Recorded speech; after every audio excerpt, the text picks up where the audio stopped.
Hello, and welcome back to Depth Perception. We discuss movies and dive into how films direct the way we experience them. We create a perception of sound, a perception of sight, with a dimension of mind.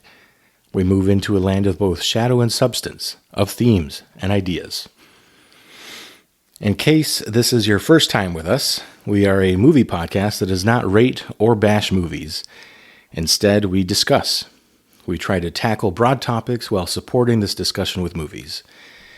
In Season 1, these topics included themes of fatherhood, childhood, the versatility of horror, and religion in movies.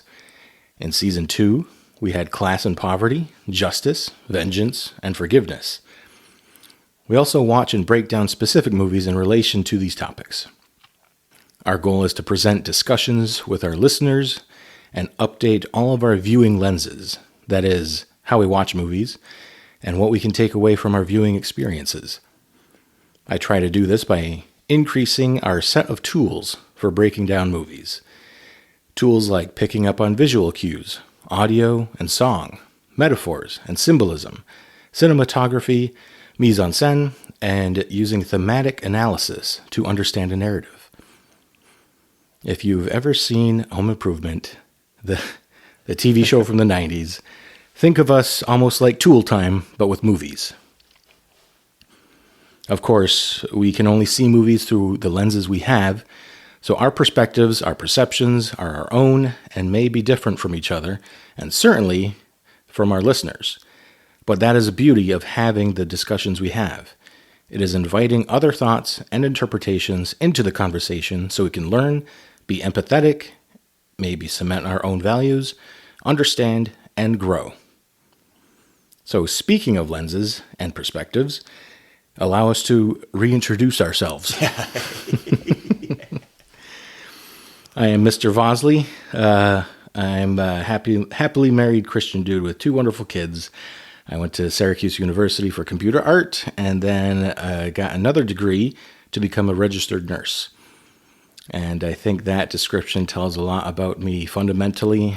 Faith, family man, community man, educated for both hobby and profession. The rest is clogged with malted hops and bong resin. That's a joke for anyone that actually knows me. That wouldn't be a surprise. A little Tommy Boy reference for you. Oh, thank God. The rest is actually filled with equal parts interest, recreation, and responsibilities, all of which are sampled throughout the podcast.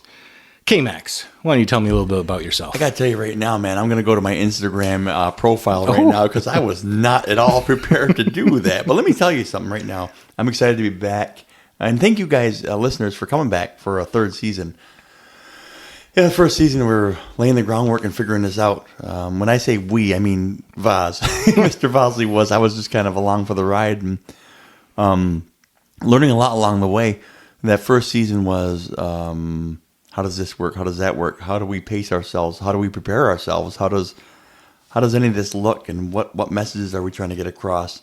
And then somewhere in the middle there, I was picking up not just tools on how to watch and gather information for movies but I was learning a little bit about how to process fatherhood and being a child, being a son, and being a dad and being a breadwinner, being a provider, being someone who's a part of a collective effort at work. Little themes like that, and pretty soon I was looking forward to these conversations every week, almost like a sort of therapy for crying out loud. It was always a neat thing. It was always a real neat thing because and along the way in the journey, we found like-minded people who bought in and also, I think, benefited from her. And it was such a gift in season 2 to see it pick up, to see folks, other people picking it up and getting a hold of us and giving us feedback about how it's challenged them in some ways and how it's helped them to kind of expand their own perspective. Not just in watching movies either, which is so cool that a little podcast of a couple folks just being honest, just kind of sharing some things and being a little bit vulnerable once in a while. A couple guys being vulnerable for a change and talking about things that maybe don't get the attention that maybe they should, and maybe even glorifying things that very rarely get glorified, and maybe even calling out things that are a little bit more critical that usually get a free pass in society these days. Right. So I want to tell you a little bit about myself. My name is K-Max, if you'd like. Here's how I describe myself on Instagram, first of all, right? First and foremost, I'm a believer, a Christian. I'm a Tuscarora. I'm an enrolled member of Tuscarora Nation, Turtle Clan. And I have family. You can phrase that any way you want to, whether it's my family and my household, or it's my family that I come from, my parents and folks. Family is essential and most important to me. Family, friend, teacher, writer, barber, musician, actor, host, podcaster, entrepreneur. I can never say that right. But the most important are my last 5 things here: laugher, helper, hoper, prayer, cheerer. I mean, I take those things very seriously, and they all work together in my career as a teacher. Been a special ed teacher for 25 years or so, something like that. Been a barber since '89, and so it's just the weirdest little combination of helping people and helping people. When you're as a barber, you get to talk and you tell stories and you find out a lot about people, and you tell people a lot of things about yourself, and you have experiences and you help people kind of navigate things, kind of I guess like a bartender would. And then as a teacher, I find myself doing the same thing with the younger kids, helping them find their sweet spot, helping them find little victories to celebrate, helping them feel like a rock star in their own experience. That's I don't know if anybody else's teaching philosophy looks like that, but mine does. I want kids to feel awesome about themselves. Mm-hmm. And so about me, man, is as far as the podcast goes, I don't feel like I have any particular skill set to contribute with movies and whatnot, but I do have a lot of writing experience, and I have taken my shot at writing movies, and I have taken my shot at writing plays and things. So, and I like movies a lot. So my perspective is sometimes a little bit more surface, but it's gotten depth. It's gotten deeper, depth perception, folks. It's gotten deeper over the few seasons. So I'm looking forward to season 3 so I can maybe see if we can get it a little bit more, dive in a little bit deeper into things. I think we will get pretty deep. Now, usually there's a third droogie with us known as the Tin Man. Unfortunately, his attendance for the 3rd season will be unpredictable due to some personal concerns. The third spirit, more mercurial in nature, will appear at his own choosing. We wish him well in any case, and we will see him periodically. If and when he shows, he will reintroduce himself. Allow myself. Now, with a free chair time to time, there may be opportunity for guest hosts. This concept fits right in this season because the overarching theme for Season 3 is the importance of human interaction. Originally, the theme was going to be the power of passion, but I switched it out due to some timely events recently that relate heavily to the itinerary for the importance of human interaction. Events nationally, globally, and personally.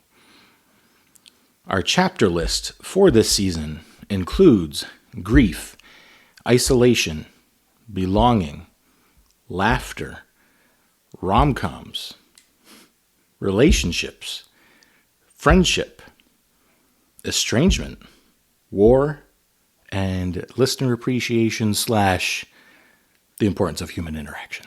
I like it. So, K-Max, any questions or other comments now before I introduce the chapter for episode 3.1? My comment on that list, it feels heavy. It does feel heavy. But then I want to say this. There's been moments in the first 2 seasons that felt incredibly lighthearted that got pretty deep at times. I do like the idea that we control like the flow of it. So we're always mindful of if it gets, a little bit heavy, a little bit dark, or whatever. But that's life, guys, man. And from the angle we come at, it's usually from an angle of all we have is our own perspective, right? So our own perception. So we're a couple of guys doing our best, trying to be salt and light, right? For lack of a better term, and sometimes in a dark spot, being salt and light isn't comfortable, and sometimes you have conversations that aren't the most aren't super easy. Make no mistake, we have a blast. So I'm looking forward to it. I'm going to have fun. We added some depth to some lighthearted conversation now. Maybe hopefully we'll give some lightheartedness to some heavy conversation. I like that. So episode 3.1. Oh yeah, we're going to start pretty heavy here. That's season 3, episode 1, 3.1, is brought to you by a tribute to Ralph Fitzgerald. Ralph Fitzgerald was a young man who was a big part of all 3 of our lives here, nephew to K-Max, and close friend to all of us. He may be the most interesting person I ever knew, and certainly one of the most engaging. His umbrella of knowledge and experience seemed to be endless. He was also a man of faith, humility, and self-awareness. Looking back now, with everything that we've experienced since and all the people that we've met, I can see just how rare that combination was. So a little context. I'm not going to go too deep into the specifics, but in late summer of 2015, Ralph left his home, and after an emotional couple days, his body was recovered. During K-Max, anything you want to add to that part right there? Because it's been 10 years. Sure. Pretty close to the date. Today I was in my classroom, and I opened up a cabinet that I have there in there. And just oddly enough, today, of all days, knowing that we were going to honor Ralph today and kind of just memorialize it and also have some fun and remember, just an awesome guy. Again, the most interesting man in the world. I still feel that way. And at his funeral, I grabbed one of the flowers off of the casket there, and I took it to work and I pinned it in my cabinet. And oddly enough, I sure enough opened it up there and noticed that there, and I took it out and just looked at it a bit. And I'm kind of weird, but I'm not super weird. So I looked at it and it was meaningful to me, and I just said a little prayer, not to Ralph, but I said a little prayer of thankfulness, just to know him, man, and just to. And then it kind of reinvigorated me to say, I can't wait for tonight. I was kind of dreading it in a way because I'm getting incredibly sad about some of this. But just like anything, like with recent events, when someone's lived well, I don't care how long, when someone's lived well, it's kind of a blast remembering them. And so I'm looking forward to that today, actually. Yeah. When the events leading up to things, I want to, if I could, I want to shout out our guy Tin Man a bit. He was a rock star, and all of that was just he did a yeoman's work at caring for Ralph's family and including me and all of us and trying to find some answers and things like that. And I can't thank him and respect him enough. And I do wish he was here for this because I know how much a place that Ralph had in his heart. And you, Vaz, also. I can't thank the two of you enough. I don't want to go a second into this pod without saying that he loved you dudes. I know he loved me because I'm his uncle. He had to. I played in a band with him. I got him in a lot of bands. I got him in a lot of shows. I got him in a lot of clubs. So he had to love me. But he chose to love you guys. And you guys were like brothers to him. He had a wonderful brother and sister.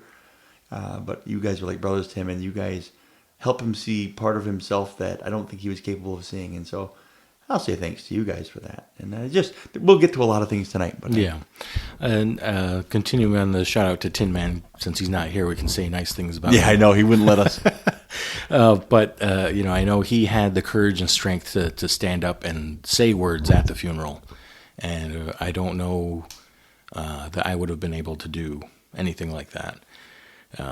One of my most vivid memories with the Tin Man is the both of us going out to Niagara Falls, in the middle of the night, just seeing what we could see, if there's any clues, anything, shelter or whatever places that he could have been. Just maybe he's roaming the streets, and just us riding around in the middle of the night, still searching.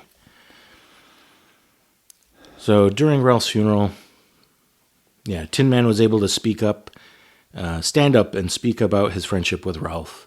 And during the 10-year anniversary of his passing, I think I finally feel able to express, articulate, and reflect on our friend Ralph Fitzgerald using a couple of his favorite things here: movies and conversation. So even if you never knew him, please still join us. If you've ever lost a friend or just enjoy a heartfelt chat between buddies, here are the talking points for today. All right. I'm just going to say ding because I don't have a bell. I do have a bell. This is like Last Crusade. You know what I'm talking about? Yes, I do. You're supposed to say Indiana. That's me struggling to reach for something. If we were on YouTube Live, we would be canceled right now. Or we'd be promoted. Okay, Max, why don't you ding me? All right, we're going to talk about how we personally knew Ralph, if we haven't talked about that already. Let's still do that if we can. That'd be nice, yeah. Some favorite memories connected with movies, acting, or music. That's going to be fun. In context with Ralph.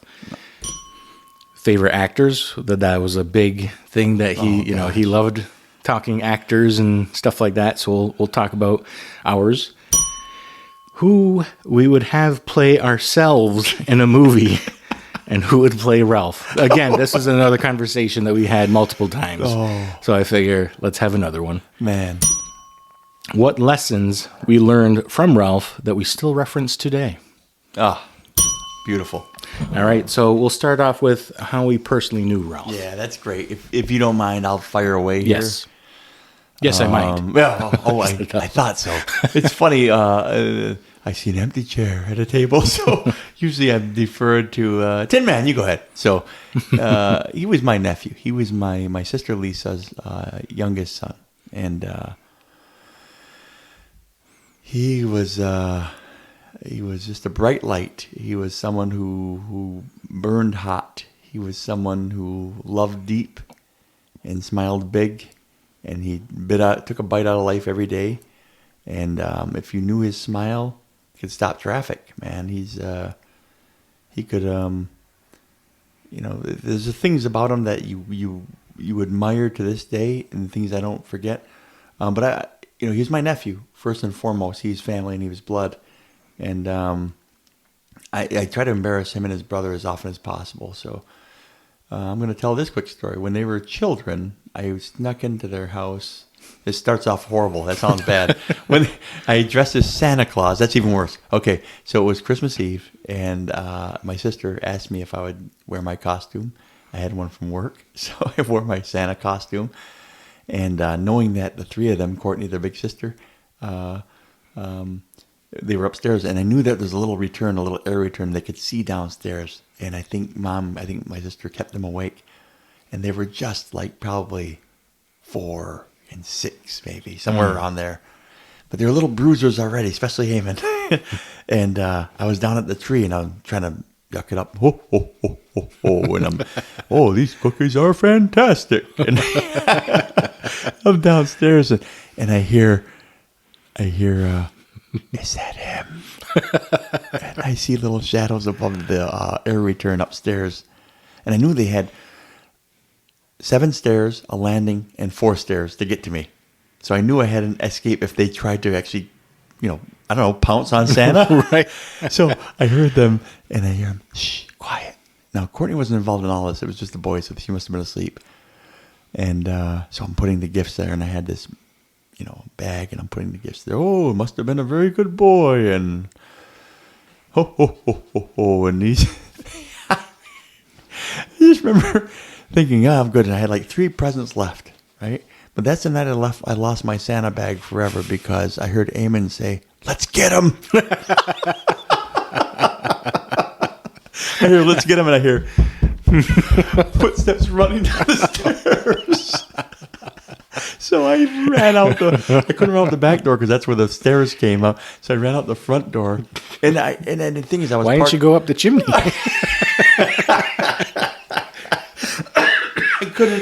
I couldn't.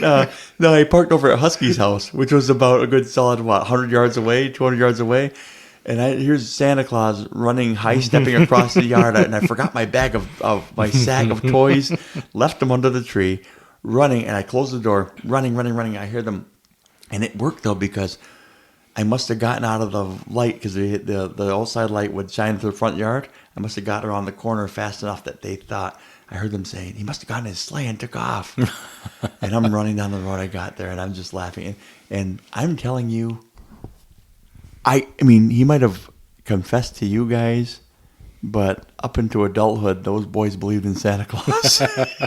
Well, they believed in Santa Claus. They saw him. They literally saw him. They heard him ho, ho, ho, and must have been a good boy. Or must not have picked on Ralph too much, or must have been good to Mom. So, I mean, that's one of my favorites. I love to laugh and think about that story. I still see them as those boys sometimes. And Christmas, people say, when you lose people, the holidays aren't the same. Well, no, not for me with those two boys.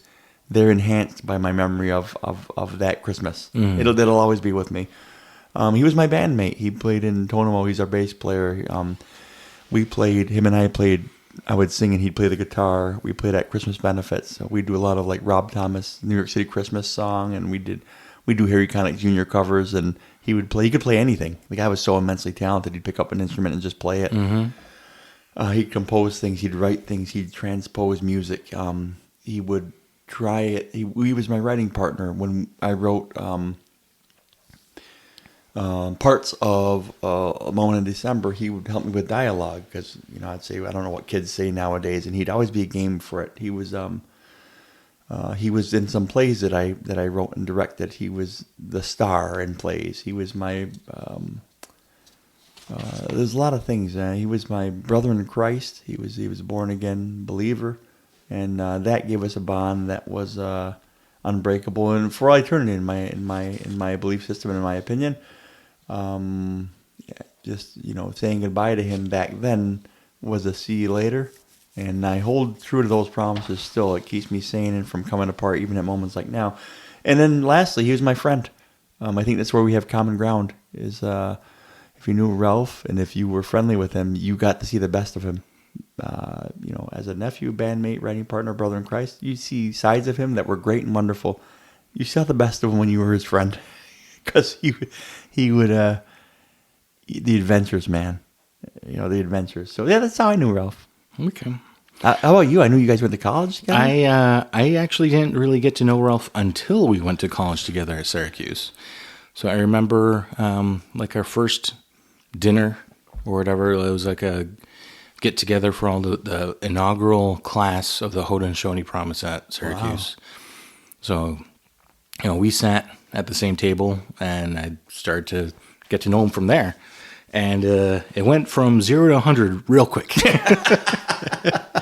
I hung out with him almost every day. We're talking hours every day. It was getting lunch or dinner or both every day. It was hanging out. It was watching movies. It was playing video games. Pretty much everything I wasn't supposed to be doing in college. But I think we fit a lifetime of friendship into those short years because of how often we were doing things. Very important formative years as well. So a lot of good stories, a couple of maybe not so great stories, a lot of food, a lot of movies, games, conversation. K-Max said there came a point where, we'd joke around, he kind of got my sense of humor, and he would ask, he'd always snap his fingers, right? Do you know my Uncle Chris? I was like, yeah, I know Chris. And so he always noted that he thought that we would get along pretty well. Because I know we weren't, like we knew each other, we were friendly, we played basketball, but we weren't like friends. Right, yeah. Right. So that always stuck with me, like where we are right now. Like even back then, Ralph, you know my Uncle Chris? I'm like, yes, I know Chris. That is so Ralph. Oh gosh. So finally took his recommendation, hung out with K-Max. Yeah, vacation together. We have a house in the. No, I'm just kidding. We have a secret house in the Hamptons together. Right. Oh my gosh. And so, as they say, Ralph was right. Oh, that shirt. So it's funny though. I know, like seeing you, some of the stuff that you do, like your mannerisms or some of the stuff, the things you say. I'm like, oh, that's where Ralph got it. So some of the stuff that you've done, like rubbed off on him enough. I'm like, it comes full circle. I'm like, oh, there it is. It lives. Sure, blame me. Oh goodness me! I hope some of them were good. Oh. Well,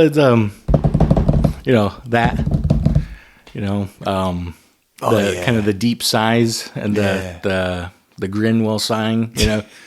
So I still see it. Oh boy, that's great. I love that. Yeah. So I wanted to keep mine short. There's a lot of things we could talk about, Sure. with his days at Cuse. But that was always a constant, was him, me, at the time, my roommate Smush, and then my next roommate, Allie Jays. We all have nicknames. Yeah. I don't know. Yeah. I think Ali J's, that's still his Instagram tag. And so I may have been the only one to call him this, but my nickname for Ralph was Nova. Never knew that. And me and him, that's how we came up with Vosley, or it was Voz turned into Vosley, and now I got Mr. Vosley. So it's all from those years, and like from specific conversations with Nova that oh my goodness. that you see remnants all over the place. Now I gotta ask about Nova. How did that happen? I need to know. I thought it sounded cool. And he's like, he was fully on board with it. I get to see him like, yeah, let's get shirts, man. We gotta get a mug. You give me a Nova mug. I think there's very few people that actually understood how much he meant to me, how much I meant to him. I know my wife, Stephanie, she's one of the people because we met at Syracuse. So he was right there, right from the start to see that union. And I'll circle back to that. That's cool. That dynamic a little bit. I didn't know that. I didn't know she was a Syracuse girl. I had no idea. Should have known. So wait, you're married? You're like, what about me? But why don't we move into some favorite memories connected with movies, acting, and music with Ralph? Awesome. You want to ding me? Oh gosh, here we go. Let's do it. All right. I like that. You want to go first here? I got a story, sure. It's a funny one, maybe a little bit embarrassing. The best. Yeah, it is embarrassing. Okay. So I can't remember who, but he went on a date to go see the first Paranormal Activity. Oh dear. And I just remember him saying that he blew it, and he described what happened. And he was very honest. And so what he said was, he said he held it together for like the whole movie. And then at the very end, have you seen Paranormal Activity? I have. The very end, spoiler alert, she kills her boyfriend or whatever, and she looks at the camera, and then she kind of like, rah, jumps at the camera. So he held it together until that point. And at that point, he said he went, oh, in his seat with the girl next to her. And she just stared at him. And that was that. I can hear him.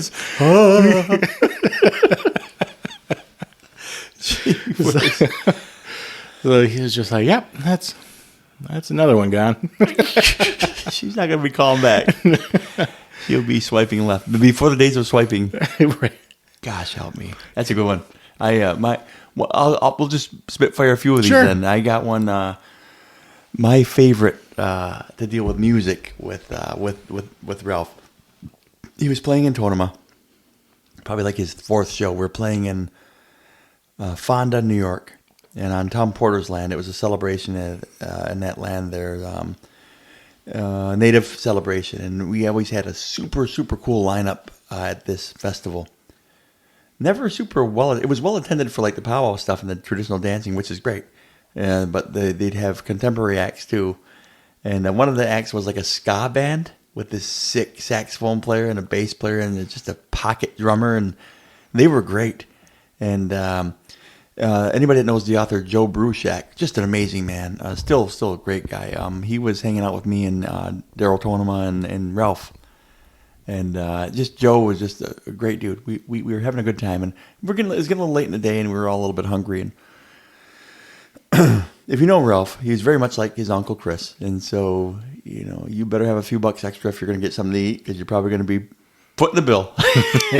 Because for old time's sake, I remember with Joe Boat or Trey, I used to call young Joe.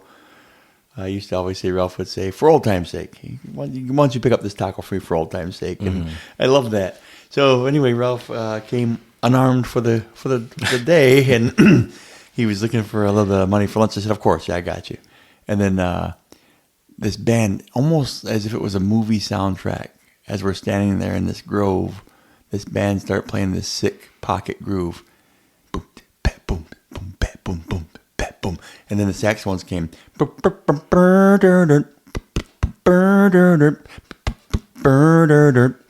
the bass line comes in. All of a sudden, Ralph starts dancing. He's like, oh my gosh, you feel that? And what he was trying to do was distract us from the fact that he was asking for money for lunch. And we were like, almost like, hey, look at this over here. Hey, check this out. Hey, how about $10? How about $20? Right. And so if you knew Ralph, this is all perfectly benign and perfectly right in the wheelhouse, and it's fine.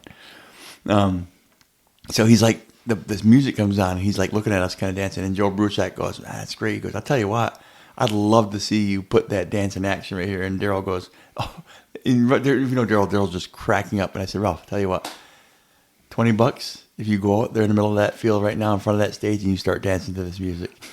And he's already taking his shoes off, walking out there. And Daryl goes, I'll throw in 20. And Joe goes, I'll throw in 50. So he's standing to make almost $100 here just for going and dancing to this music. Now, all the old timers are at their booths, and he's in a grove, so there's probably about 150 people around this area, and there's only like 3 or 4 little kids dancing in the grove. But this is a fat pocket and a great beat and a great bass line, and that horn is just. And Ralph goes out to the middle of this ground, pointing at the folks, his head shaking, pointing at the folks. And what I'm going to try to do, I'm really going to try to do this week. I think for Ralph, I'm going to try to upload the video of this, because I videoed this whole thing, and I'm going to try to upload this on the Depth Perception Movie Podcast Instagram feed. I'll try to put that up there, because that would honor him. Believe me when I tell you, he would love for that to be up there. This is not something to embarrass him or ruin his legacy. This would solidify his legacy. But he goes out there in front of this stage, and he starts, the first 2 moves he makes, if you remember the Thriller video, now remember the beat and the music, that did not sound like Thriller, did it? He breaks out as if one of the zombies, the hands prone like a T-Rex, to the right, to the left, to the right, and then to that music. And I'm going to post this video, and I'm telling you, Joe Bruchac, this wonderful children's book author who is world renowned, is on his back cracking up. Me and Daryl are on the ground laughing. He starts coming back toward us, and I just wanted more. I said, "No, you're not done. He turns around, he does a Thriller, like the dancers on Thriller when they take the zombie step. He does 3 of those and goes back out there and starts breaking it down. It was just the most joyful moment. Gosh, one of the top 10 joyful moments in my 53 years. And I'll always see him in that grove, just smiling and laughing, and that band, that riff makes me feel like. That's what life feels like. So that's my favorite, one of my favorites. There's so many of them, but that's one of my favorite Ralph stories. And when I post it, guys, you'll see what I mean. The joy and the laughter, and you hear 3 grown men just cracking up. It was just awesome. He was the star, man, and he didn't care who was watching. He danced like no one was watching, right. Man. Wish I could be more like that. Yeah, same. I got no moves, though. Sometimes it's more fun. So at Syracuse, with me being in the computer art program, I took some electives that were like video stuff and making little short movies and that sort of thing. So there's I forget the title I gave it, but we recorded like a zombie, like a 6-minute zombie short on campus. And he was my main character, and I was the zombie. And somehow we made it work. I gotta find this thing because I really liked how it went. It's incomplete because it was like a short. We just wanted to play around with some techniques and stuff. But we filmed a few different things like that. So That's so cool. so I got to kind of direct him a little bit in our shorts, which that's pretty cool to, like we'll discuss this with our actors, but to be an actor, you have to be able to take direction and take criticism and take direction to another person's vision. Yeah. And he was fully on board. And after that, anytime I asked, he was looking forward to, being a part of it. So awesome. So like one of those, I remember we're at Sherry's garage, and we did a Michael Myers Halloween thing. And I know he wasn't like the most proud of his performance, but it was still like a cool, we tricked, we showed a few family members the thing, and they're like, how did you lift him up with the knife? And it was like simple things like just showing the feet and stuff. Yeah. But getting that idea across with, kind of working together with him to make these things. I'll remember those, forever. Man, oh man. And he was a gamer. He would if you had a good idea and you had 5 minutes, he'd be like, yeah, let's try it. Well, one of the biggest compliments I feel like anyone's ever given me is because I would, I kind of do it with you outside the podcast, where if I come up with an idea, I tell you the concept behind it, I tell you the themes, I tell you the story, the narrative, and it's kind of like if I had more time to flesh it out, but I would go through a lot of these with Ralph, and he told me that if he ever won the lottery, that one of the first things he would do was fund like one of my ideas to become a movie. That's awesome. So it was like that was a pretty big compliment Heck yeah. From this point of view, a creative point of view. That's really good. I want to talk about with music again. One more. My last conversation with Ralph. It was right around State Fair time, just before State Fair time, and we were in Fun had just had a great summer of music. I think the previous summer actually, with We Are Young and Carry On, and that album was just wonderful. And Ralph and I both loved it. And it was funny because we had very similar musical sensibilities. He, from grunge to, just all kind of music. And just, he would, and here's the thing about Ralph though, maybe he didn't even share the sensibilities with me, but he made me feel like mine were important and super cool. Because he did the same thing with Daryl and with Sean and others. And I'm thinking none of us had the same musical tastes, but we all felt like, yeah, Ralph gets it, Mm-hmm. So I don't want to get off track. The last plans we had made was to Nate Russ from Fun, the voice behind Fun, like the insanely talented vocalist and songwriter, was going to be playing at the Chevy stage, the free stage at State Fair. Mm. And we were talking about that and looking forward to it. He was having some struggles toward the end there and with anxiety and things like that. I share that. I shared that with him. I have my own struggles with anxiety sometimes, and it can be a tough road to navigate, man. Sometimes you're not sure how to do it, and sometimes you're not sure how much in control you are, and it's terrifying. Mm-hmm. It's just a terrifying thing, and you almost get to a point where you consider things to make it stop. Like, what can I do to make this stop? It's terrifying. It's a horrible, all-encompassing thing. And so I knew he was struggling, but I was trying to focus the conversation a little bit. So we went to music, and it really, really, we usually get him laser focused again. And so I said, he's going to be at State Fair. We should, oh yeah, we definitely got to do that. And then he was given to hyperbole like his uncle. he'd always say, "Yeah, you know, he's one of the great voices of our time, man." He goes, "You know what I mean?" And Yeah. you totally can relate to that. Like, I say things like that all the time about everybody in my top 5 movie of all time. You know, and it changes every 5 seconds, though, right? But I remember, and so you know, when I hear Fun or Nate Ruess, I think of Ralph all the time. The last conversation with last big plans we had to make, and they didn't happen. But every time I hear Carry On or Some Nights or any of those goofy songs, or even like the Hopeless Romantic, his solo album, I hear any of those songs on there, they just scream Ralph in a beautiful way. And you know, there's a uniqueness to his voice. There's a texture to Nate's voice, and I see him reviewed in a lot of different ways, and he's often misunderstood. And I think, well, that's kind of a perfect artist for Ralph to like. It's a little bit misunderstood, but just, you know, if you hear it, you know that tone, and it's just beautiful. You know, you might not understand it perfectly. That's another music story about Ralph. Yeah. And you know, I have small snippets of almost daily reminders of like little movie references that we shoot back and forth between each other. You know, and you know, I do it with you guys all the time. I'll shoot a movie reference out there and see if you guys get it. But a lot of Chris Farley, anything. You know, yeah. But there's a movie, There Will Be Blood. With Daniel Day-Lewis. You know, his cunning, sharp demeanor in that movie, I reference quite a bit with him. And so it was something as simple as answering with yes.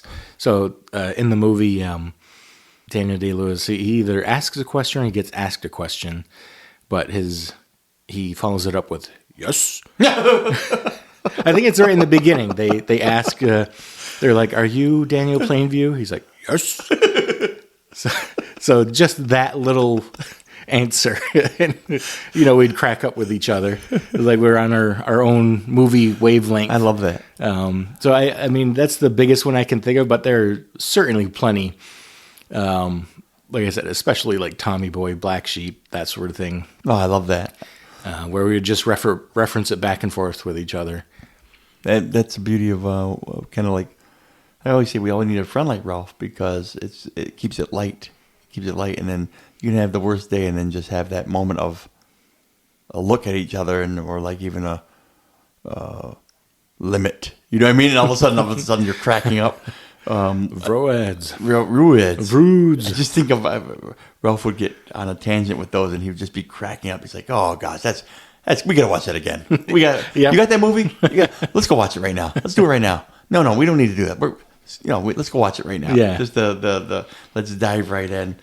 Wanted to say with movies, I know one movie that I know he liked it a lot, and I used to joke with him because he's the one who picked on me first about it. Because I always, whenever anybody would ask favorite movie, and I'd always say, and I told him why. I told Ralph why. I said, anytime anybody asks me that, I'm going to say The Usual Suspects. And he goes, "Oh, come on, you know, Ralph, come on." And well, he goes, "You just want to look smart. You want to look like a deep movie, or sophisticated, or dark, or humorous, or edgy." I said, "Yeah, pretty shallow." Can't very well tell him Bill and Ted's Excellent Adventure or Bogus Journey. So I got to say something like... So we've referenced it earlier throughout the podcast. I had to beat him to death with his own shoes. Oh, that's right. Me and him reference that all the time. Oh, my gosh. And that's another story altogether. But we say that so much on this podcast. We quoted that all the time together. Oh, gosh. Because, I remember when he first, gosh, holy cats, the memories that come flooding back of those lines, the times he said that in my family, super conservative family, my mom, and there's me and Ralph. So he beat them to death with their own shoes. Wayne's World, like, by the way. What are you talking about?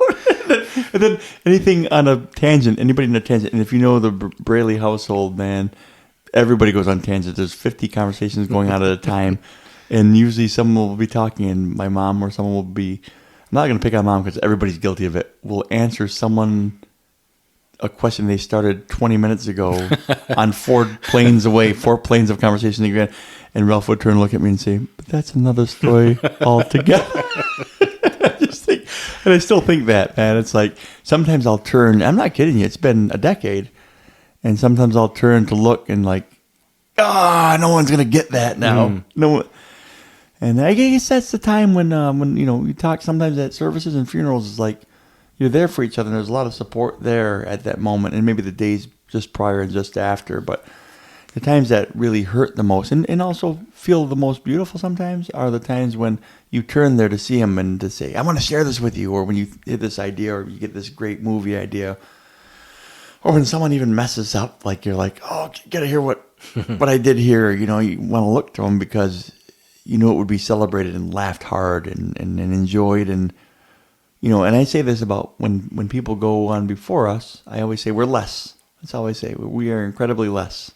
We are incredibly less, and that's the same with Ralph. I mean, think about the band, Tonema, and Daryl takes wonderful chances right now in the band at playing solos, and he takes wonderful chances in songwriting. He takes wonderful risks in genre and crossing over and playing some songs that he never would have.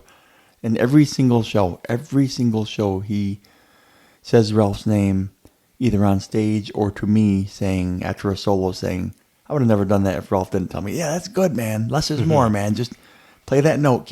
And Daryl's an accomplished musician with a dozen albums out. And, Ralph inspired him and still inspires him to take chances. If you ask Daryl now, you say, what's your biggest influence? And Daryl's known a lot of guitar players. He says, Ralph, and it's easy. It's not even close as an artist. And I think that's cool. It's a nice tribute to Ralph. So speaking of tributes to Ralph, why don't you hit that ding? Let's do it. Wait a minute. That's a dingy.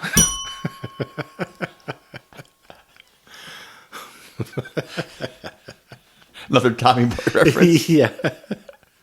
I'm trying to remember the actual quote. I can't now. He'd say, quit playing with your dinghy. That's right. Oh, man. Now we're going to be quoting that. I know. So, let's go with our favorite actors. Oh, man. This is going to be fun. So, one of our favorite movie topics was acting. Acting. Acting. Two different characters right there, by the way. He would try his hand at it on several occasions. And if I ever filmed anything for school, he was always involved. I remember he even went a whole evening. Maybe it was installation art or performing art. But he went a whole evening pretending he was from Australia.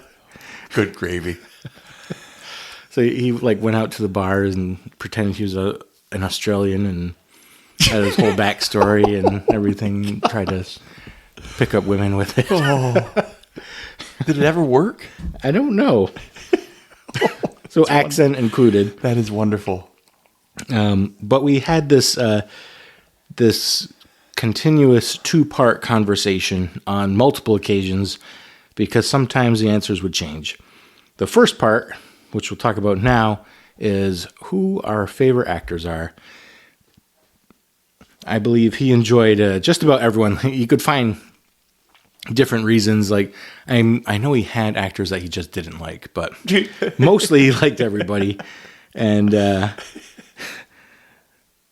mind you, this was up until 10 years ago, but yeah, he would often talk about actors like Joaquin Phoenix, Daniel Day-Lewis, Ray Fiennes, Ben Mendelsohn. I know Tin Man always references a story of they go to Family Video and the section.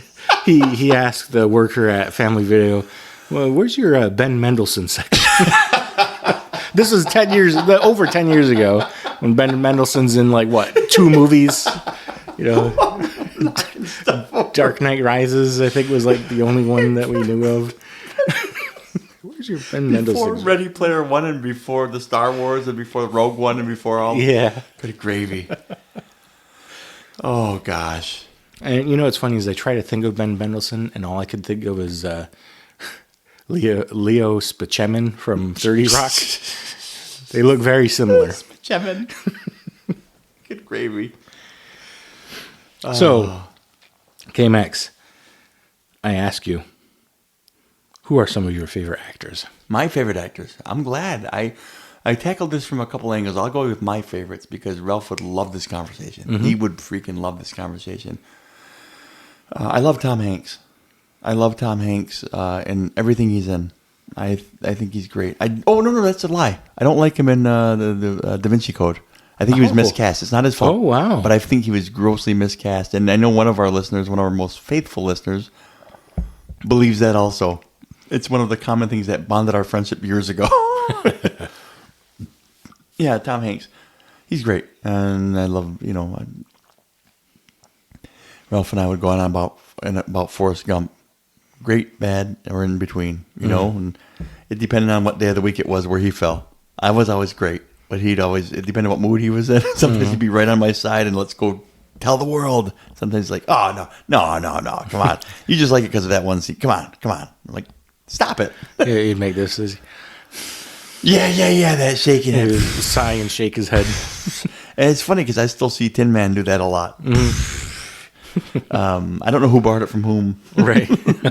I think Ray Fens. I think him and I shared that, and I think he'd have been very dogmatic that is definitely someone that's good. He would be like he'd fight people about that. I think underrated is the word he used for him sometimes. And then if you caught him on the wrong day, overrated, he'd probably say. And for myself, also, I like Denzel Washington an awful lot. I like that. I like when he picked up other roles like action and stuff. I thought he was great in those roles too, rather than just like Glory and some of the heavier roles. I liked him in action type movies. I don't hold it against someone for being like the heartthrob good looking because I think Brad Pitt's a great actor. I like him a lot. I like him in movies a lot. I think a lot of his early choices for films did a lot for that. Yeah. And plus, I see a lot of myself in him. Yeah, look at him. If you guys could see Voss, he almost fell out of his seat laughing. Just. But I almost quit the podcast just now. I was going for that though. I wasn't being honest. And then Joaquin Phoenix, I want to give a shout out to the River Phoenix because remember when we were watching Stand By Me? We were watching that, and I just remember thinking, man, I see it. I see the specialness there that people were talking about. I see it in that one movie, and it's funny. I mourned him all over again when we watched it again, the three of us, when it talked about a year ago at a convenience store. I'm like, God, that chokes me up because I remember when I first watched it. I remember watching it with you guys. I remember how Ralph used to talk about how his little brother is becoming what he could have been and maybe exceeding it. He goes, but we don't know. Maybe he doesn't ascend. Maybe he lives in his brother's shadow. And I remember Ralph, this is the timely thing about it right now because he referenced like Macaulay Culkin. And I don't even know if he knew he had a little brother that was going to win an Oscar or an Emmy or whatever. Oscar. Oh, wow, yeah. And he referenced that like, if he has a little sibling or whatever, you'll never know because he'll be in his shadow forever. And I'm like, well, I remember thinking of Ralph when the Culkin guy I can never remember. It was like I think it was definitely not Progression. It was a HBO series. Anyway. Oh, Succession. Succession. Thank God. I would have been thinking that at 2 a.m. It's just how amazing he was in that role. And I think Ralph would have found that fascinating that, hey, look at how the tables turned. Maybe you don't have to live in the shadow of your brother. And I love how, again, I got to say this, Ralph would appreciate this, how much of a fan Macaulay was for his brother. And all of that. There was no like weird Hollywood weirdness. He was like, I'm really proud of him. That's cool. I know who he didn't like as a female actress, who he thought was overrated. Who? Hit me. Scarlett Johansson. We used to almost fight over this. Now again, I'm a fan, right? So I would always get so mad. He's like, he'd give me that. I think she's overrated. I think she's got a funny face. He goes, people talk about, she's got a good body, sure, but everybody does. I go, what? He'd just be so dismissive of her all the time. That's funny. Like I said, most everyone. Yeah. You could find something. But So I think one of the things me and Ralph talked about was like the importance of like supporting actors, like rounding out a cast. And so one of my favorite actors, it'd be Gary Oldman. Oh. Because he could be the leading man, like Dracula, but he could also be, when was he? When he was Winston Churchill. Oh, yeah. Darkest Hour. That's it. Wonderful. But he could also be in the background, filling out like the rest of the acting chops for the supporting cast. So like Air Force One, Yep. the villain, Dark Knight, and I remember I surprised him when I told him that he was. You ever see Hannibal? Mm-hmm. When he was the deformed Holy cats! I guy didn't realize that was it. with the scarring all over his face, like Yeah. that's Gary Oldman. I did not know that. So I would say Gary Oldman's way up on that list for his ability to not only be a leading man if he has to, but to give his all for the supporting character too. That's so cool. I have to put Daniel Day-Lewis. Oh gosh. We always talk about him. My Left Foot. You ever see My Left Foot? Crazy like amount of dedication and perspective and understanding it took to play that role. Of course, There Will Be Blood. Yes. Yes. Gangs of New York.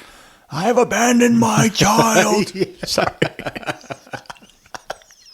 I have abandoned my son. That's enough, HW.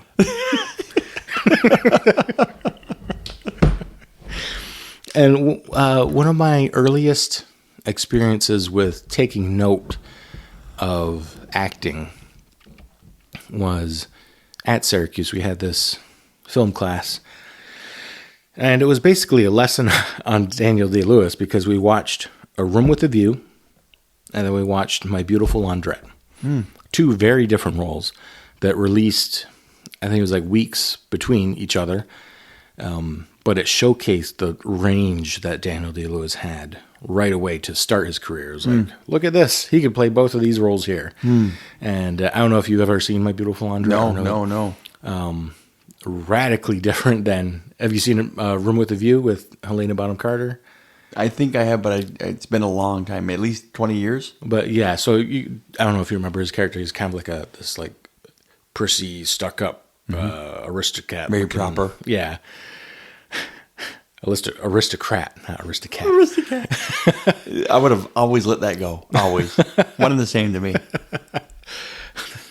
But then My Beautiful Laundrette is like almost 180 from that. Like, No kidding. he's like a gay man who is like a transient in society, from what I remember anyway. But to play those two roles back to back. He's gay. He loves... There's a lot of wonderful things about him. Sorry. That's Willem Dafoe, and I think that's another one of It's absolutely Ralph's true. favorites. Yeah, Willem Dafoe. But yeah, we always talked about Daniel Day-Lewis, and like I said, one of my earliest being able to observe acting at its finest and the range was My Beautiful Laundrette versus Room with a View with Daniel Day-Lewis. Ooh.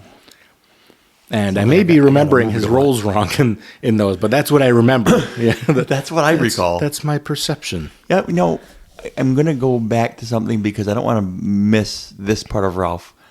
I had a chance to direct him in a play. Oh, Yeah, it wasn't my direction. I was not a director of this, but at the start. But my friend Margaret Laurie was a playwright, and she wrote Blood on the Western Door, which is about the Senecas and their relationship with early colonists here in this area. And it was a wonderful written, and Ralph was in it. Ralph was one of the leads, and didn't play native. Played it, which is always hilarious. Like a lot of the cast members from Last of the Mohicans, like Eddie Schiffert was a British soldier playing lacrosse with it. see, that fits better. Yeah. Right, for sure. And Ralph was playing, it was just hilarious. And there was a singing and dancing scene. And Eamon, his brother, actually, he talked him into being an extra on there. So Ralph was one of the leads, and Eamon was had a speaking extra. And the two of them, they got a chance to actually drink on stage at my direction because they were supposed to have these big old steins in colonial America on the frontier. And, I was trying for life of me to remember the lyrics because I wrote the song for the production because there wasn't a song there, and they turned it into a musical. So I wrote probably 6 songs to kind of go with it. I wrote them on my ukulele, and so there's Ralph and Eamon's dancing and singing on stage to a packed house. It's Niagara Falls High School now, but it was a theater for a little while. No, it was Niagara Falls High School. It's now something that Council for the Arts. I think Jen Pauley, our good friend and player in our band, is like the director up there. Anyway, in between there was like the something playhouse, like Niagara Falls Players or something. And so Ralph was involved with them, and he wanted to flex that part of his abilities. He was so talented, he wanted to act. Anyway, they were on stage, and it was a packed house, and I remember sitting there. It was probably my proudest, not the proudest I was of him, but of myself, because I see them up there bringing these characters to life that I didn't create, but singing the song that I created, drinking, gosh, when I remember, I'm going to sing it on the podcast. It was so silly. It's like, they're dancing on stage, and I remember him afterwards just being on cloud 9 because people were adoring his performance, and he was with his brother, and they were in costume and just yucking it up, and they had their steins full of beverage. I don't know what was in there, but it was like the after party, and people were just raving them up. And I saw him, and he could have. There's a line in Tuesdays with Maury where Mitch Albom says he could have lived in that moment forever. And I think of Ralph in that colonial costume and that white powdered wig, dancing and singing with that stein. The image just automatically fit together in my brain. It locks in naturally, doesn't it? I didn't want to not mention that story, man. Blood on the Western Door. Nice. So a couple more actors. I got to go with Nicholson. He's just classic cinema.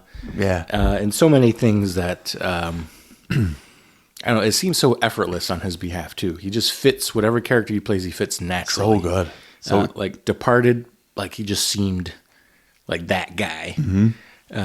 And I saw this interview with Matt Damon about his acting process, and he was reading the part. You've seen The Departed? Mm-hmm. When he's talking about bringing a body to the marsh. Mm-hmm. And he said, okay, you could have him, and I'm going to butcher this, I'm paraphrasing here, but this is Matt Damon telling the story of Nicholson talking about this scene. He's like, you could just have him shoot the person in the back of the head, and that be that. He's like, but you could have him shoot him and make a comment like, oh, she fell funny, which means that he's done this before, and he's done it so many times that he knows how they should fall, and now finds humor in that she fell awkwardly after being shot. So it's like the depths that he adds to the character just by this little accent to it. Where's that come from? I'm thinking about that. I'm like, what? As you were saying that, I'm like, no way. And like I said, I paraphrased. I butchered what he actually says, but awesome. It's along those lines. And of course, One Flew Over the Cuckoo's Nest. Again, so effortless. He is that guy. Is that your favorite role, Nicholson role? You reference it a lot, and I know you like him in The Shining too. I think it might be Chinatown. Is my favorite role of his. I need to watch that again. That's another one that I kind of watch. Tin Man used to talk about when he'd watch it passively, like it's on DirecTV, and he'd happen to watch. That's how I've watched it, and it deserves more than that. I know that. It's got one of my favorite lines in cinema. Let me try to find it real quick. Get the butter. No, that's someone totally different. That was back at the Hamptons.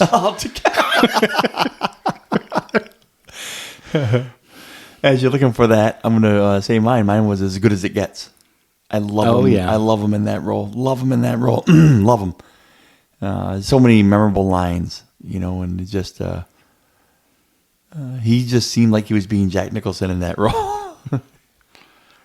I think one of the cool things about that too is how he's able to play off of just a variety of co-stars, from Adam Sandler to Helen Hunt. What do you got there? Oh, so I found the line. So there's a character named Mulvihill, and he's kind of like this brutish character. So they're in a building. Nicholson comes across him, and he's like, Mulvihill, what are you doing here? He's like, they shut my water off. And so he follows up with like 8 burns in one sentence. He's like, you don't drink it. You don't take a bath in it. Maybe he sent you a letter. But then you'd have to be able to read.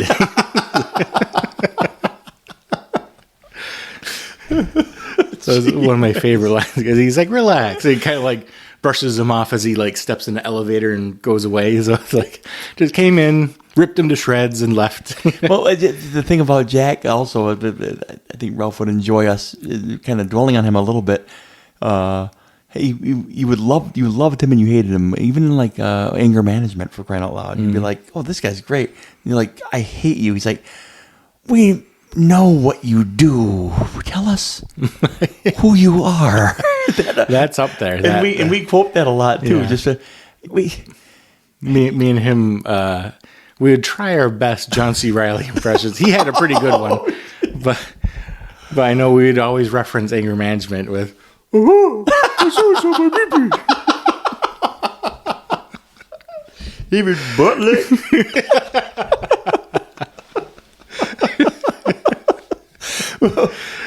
His line in As Good as It Gets, again, another one reason why I think that's my favorite of him. He's like, how do you write women so well, right? He goes, I take a man.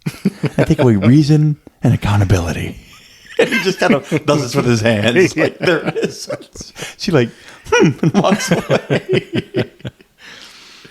So another one that's growing on me, and I want to see more of her work, is Kate Blanchett. Oh. So there's a few things. I mean, she was briefly in like Lord of the Rings, but she has this presence on screen, and it's like this. I don't even know how to describe it, but it's. I'm trying not to say angelic, but it's like it feels light. It feels powerful at the same time. So like Nightmare Alley, she was in. Okay, you see that one.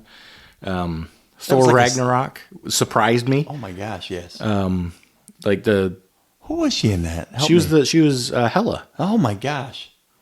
I guess I didn't know that either. I probably should open my eyes when watching movies. But the one movie that I keep meaning to watch is Tar. And that came out, I think, was it last year? But she's the lead in that, and I believe she was nominated for an award for it. I don't think she got it. And another one I keep putting off is Black Bag. That one recently came out. That's she's in that? Yeah. Another one I've been meaning to watch is Carol. That came out like 10 years ago. But she's one that I've got my eye on to see more of her work. Mm-hmm. Do you have any other favorites? Oh gosh, let me think. I know there's some I'm missing. Oh, I always liked in specific roles, I guess. Tobey Maguire. I liked his role in The Great Gatsby an awful lot as Nick Carraway. Mm-hmm. I just loved that role written, and I thought he was just spot on, the right guy to play it. I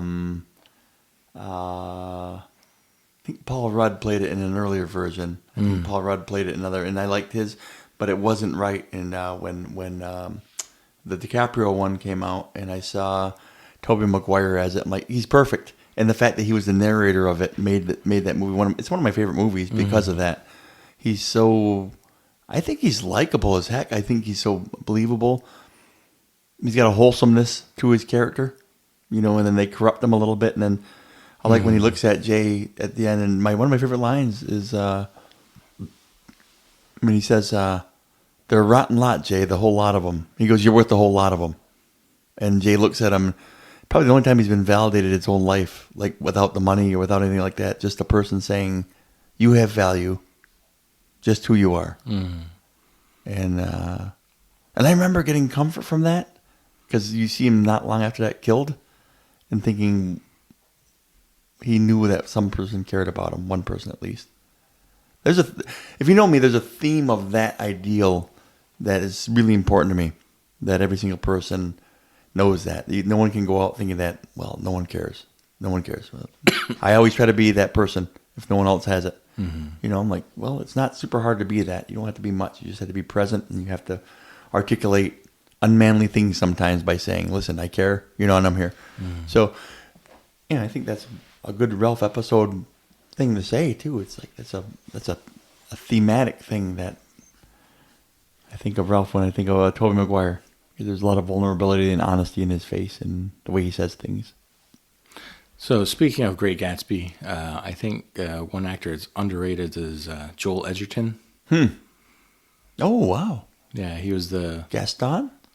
No, he was in Great Gatsby. He was the I can't remember all their names. He was Daisy's actual, was it fiance or husband? Mm-hmm.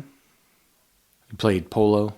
Oh yeah, I have the wrong actor, but that's the guy. That's the guy I'm thinking about. Tom Wilson. I think so. Yeah. Mm-hmm. So he's been big brute. Yeah, he's been in so many things. He's really good. One of the things that surprised me is that he's in Smokin' Aces. Mm-hmm. You want me to apologize? I'm very sorry. Daisy, come on. Sure, I always went out, but I always came back. Like, that's not a convincing argument, buddy, but it worked on her. So, but like I said, he's in so many things. He's kind of like Gary Oldman in that way, for me anyway. He can kind of slip in the background and be very effective, very believable as those background characters. I like him a lot. I feel like I got that line wrong, though. My name is Vitoli. You know what I'm talking about? I do. The thing is, I'm racking my brain trying to remember the line, and I know, listen, in this brain, it's not happening unless I use my phone right now. How can I be of assistance? There's a lot more to those quotes I cannot say on this podcast. Well, either way, I feel like Christian Bale was always in the conversation there. Yeah. I feel he's almost like so consistently good that I just don't even have anything to say. Yeah, he transcends a lot of different characters. Like he can play almost anything. Like I think what I think of the most is like, of course, American Psycho. Mm-hmm. You haven't seen it yet. No, of course not. No. That would be one.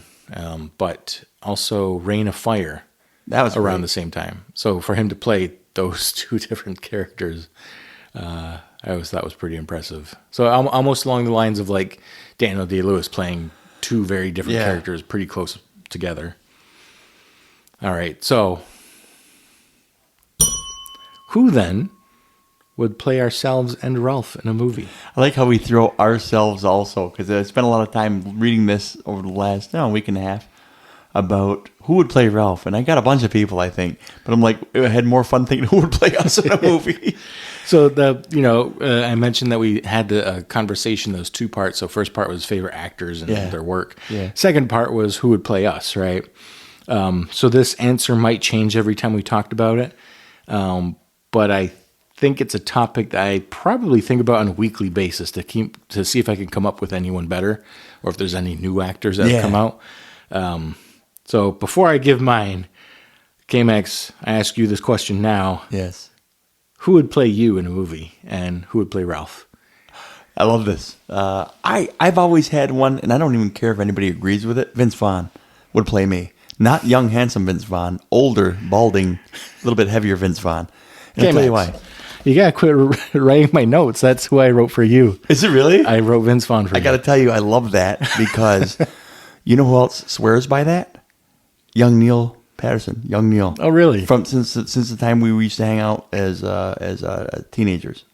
And that's when Vince Vaughn was young and handsome. And I'm like, wait a minute. He said it's got more to do with his demeanor and his his delivery and his humble irreverence is what Neil used to call it. He's like, his characters are all this nice guy, but he's he goes, the most nice a-hole you ever meet, or the biggest a-hole nice guy you ever meet. I said, okay, I can take that.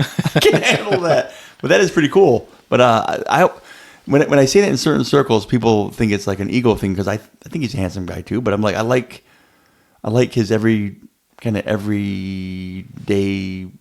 looks, I guess, but also that he's goofy, and also he's can be irreverent, but he seems like a good guy also. Mm-hmm. So it's funny that we kind of paired up there, because I think that's a good one for me. On my heavier days, when I'm leaning more towards my physical appearance, I think sometimes Josh Gad, and I think I can thank Dr. Tonema for that one, because we play this game all the time on the road with the band, and Ralph has played this game with us, and I'm sure he's played this game with you. Like, who would play? Yeah. That's probably he brought it up probably around the same time with everyone. Probably. Yeah, and I remember we would talk about this all the time, and I remember thinking, And it's funny because I've done this for almost every person in my circle of friends who would play them, all the time. And I'm like, man, oh man, doggone it. And I remember Daryl saying, he'd always have problems with, and I hope he hears this, he'd always have problems with someone picking a more handsome character than who would play him. And I always called him out every single time. And I'm like, oh, you have to pick Josh Gad because he's not as handsome as John Cusack. Wonderful. And not at all surprising. And I did that in front of Ralph, and Ralph was always laughing. Ooh, called you right out for that one, didn't he? I also think, for myself on other days, I've thought in some ways Jack Black, in musically, and like there's no, with the bad hip sometimes, and with my health being what it is, I'm not as apt to just act an absolute fool anywhere. But there's been decades that a song comes on, a song list comes on in a place that I will be like him listening to a song, like air guitaring anywhere, and it's just my nature to be that way. And so, and I see him get roles sometimes as the affable nitwit, like, okay, he's not really the leading man, but he's funny enough and he's charming enough. And I remember the one he was actually paired up with, is it Kate Winslet? Mm-hmm. So I'm the like, Holiday? Listen, I'll take that. I'll take that. I'll take that. Shoot for the stars. Yeah. So, I come back to Vince Vaughn. I like John Cusack for myself too sometimes, because he's dry and witty, and I like to think sometimes on my best days I can be dry and witty. And I like how he's a little bit mysterious and a little bit not your average leading man. I guess in some ways like Nick Cage a little bit too. I wouldn't pick that for myself though. He's not quite handsome enough. So I had so my main one for you was Vince Vaughn. Listen, I can't be more thankful for that. I also wrote down recently, through some of these conversations, I actually have Brendan Fraser. Listen. That's the song you heard, is the galvanizing of a friendship right there. He's one of my favorite actors. Yeah. And one of my favorite human beings in Hollywood, kind of. And it's funny. I go back to Daryl and now Ralph again, because that was someone that Ralph brought up for me back then. Really? And I want to point out, that was before The Whale. So anybody knows Brendan Fraser's art, I always thought he's just a handsome dude and just seemed like one of the good guys in Hollywood. And I always respected him in the Mummy movies and things like that. And then, I wasn't there, so I can't tell you exactly how his career kind of got on the outs. But there were some things and principal things that he kind of exited for, and then he made his triumphant return a couple years ago with The Whale, right? Mm-hmm. But I always say, listen, and Daryl will bring it up too, because he doesn't mind taking shots at me, and I him, if I don't mind saying. But he's like, Brendan Fraser. He goes, but not quite the Mummy Brendan Fraser, not quite The Whale. I said, well, thank you very much. Thanks, man. But honestly, when you said that, I thought, how cool. I would be perfectly happy taking any of those incantations of Brendan Fraser. So before I move into my picks for myself and Ralph, I had a couple for Tin Man. Let's have them. So for Tin Man, biggest one. Well, I'll work my way up. So I got Jeremy Renner. Yeah, that's probably one of mine too for him. Like the way that Hawkeye plays his character, kind of like, Yeah. I'm not going to fully commit so I can still be cool. Yeah, honestly. I got Casey Affleck. Ooh, that's a nice one. But my biggest one is Rami Malek. Malek? Dude. Malek? I want to say you looked at my notes there, but like I don't have this for him, but I've said that to his face so many times. I remember when I first saw that actor when I first saw him in like the robot one. Oh, yeah. That series, I remember telling him that, and he goes, "Yeah, I see that." In typical Tin Man fashion. That's funny. Yeah, I see that. All right. So for Ralph, the biggest one that I've told him to his, like when we had conversations, there's two names that always came up. And for different performances too. So I have Michael Fassbender. Ooh. A lot of the overall look of Michael Fassbender. The eyes, the hair, the hairline. Okay. And I can't remember the specific roles that he played, though, that remind me of Ralph. But the biggest one, I'll go with the biggest one back then, and I feel like I got a new one now. So biggest one back then was Joaquin Phoenix. Okay. And I think of, have you ever seen The Master? Yes. So Joaquin Phoenix's performance in that reminds me so much of Ralph, like maybe not at his most proud times. Right. Sure. For sure.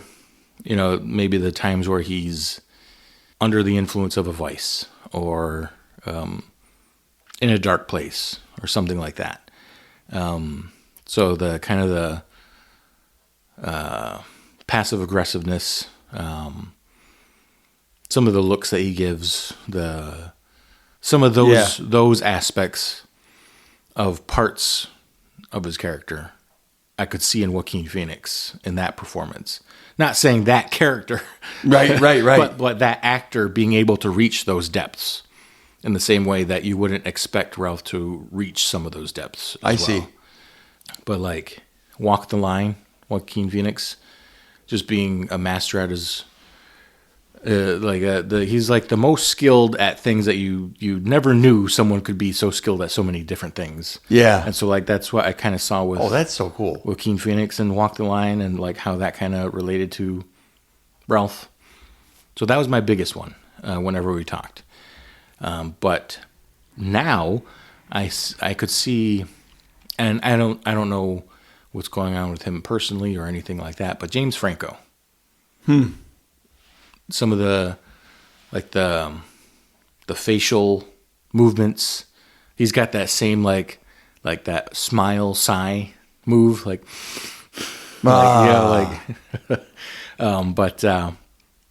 I feel like he has some of those social interactions that you watch a lot of James Franco movies. He's got an energy and interactiveness with others around him. Yeah. So like that's what I see there. Now, who did you say for Ralph again? Well, I don't did we actually get there? I don't think I said anybody for Ralph. I don't think I did a Ralph yet. But I have I'm going to do yours first because I have. Okay, where are you at? So for you, I had there's 3 people, and if I could find a way to morph them, I could tell you the characteristics of the 3 of them, because there's a depth to you that's beyond your years, and I think that the only actor that I can think of that captures that is Brendan Gleeson. There's a depth to his characters. There's so many characters that he plays that he's like this wise bastion of things, and he plays like a character that has there's whimsical to him, but there's also this. Again, I always reference a film that nobody's seen, the Banshees movie. I just think in that movie right there, it's like, if you see that movie, you'll see what a big compliment that is of the depth that he has. Chris Pratt, in that he's got a playfulness about him and a whimsicalness, but you can see he's got a good heart. In every role he plays, it comes through in every role that he plays. I think it does. I don't see him. ever being able to play like this horrible villain guy. And I also feel like with Chris Pratt, he's not someone who is like, I'm this traditional heartthrob guy. You know, this is all I live for here. But I think people accept him that way. They're like, everybody just accepts, yeah, that's a good looking dude right there. It's like an unassuming, like, it's not like, look at me over here. It's this is who he is. And I think there's a sweetness. And I always accuse you and your children and your family of this, that there's a sweetness there. And this is why I don't say the looks of him, but I think oh boy. but Sean Austin, okay, is the roles that he plays too, and it was going to be like either him or the Chris guy that played Robin in one of the Batman and Robins.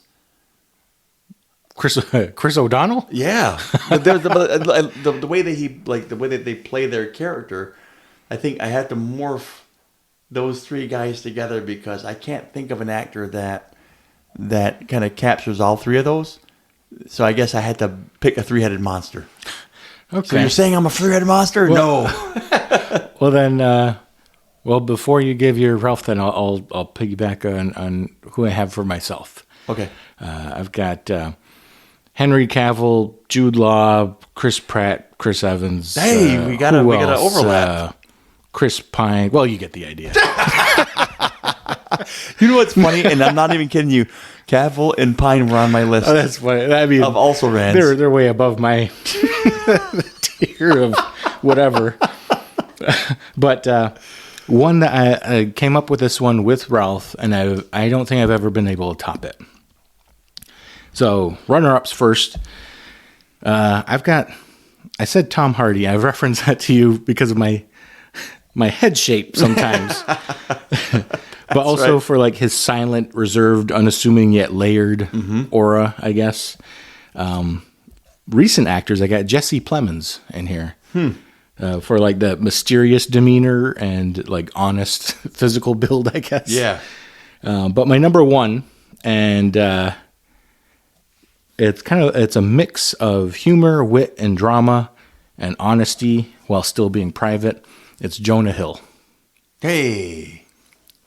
So I think of that's a really good one. Like even like Googling pictures of him, like only strengthens my answer. I'd say honestly pretty similar build or like physical build or struggle with it, if I'm being honest with myself. Sure.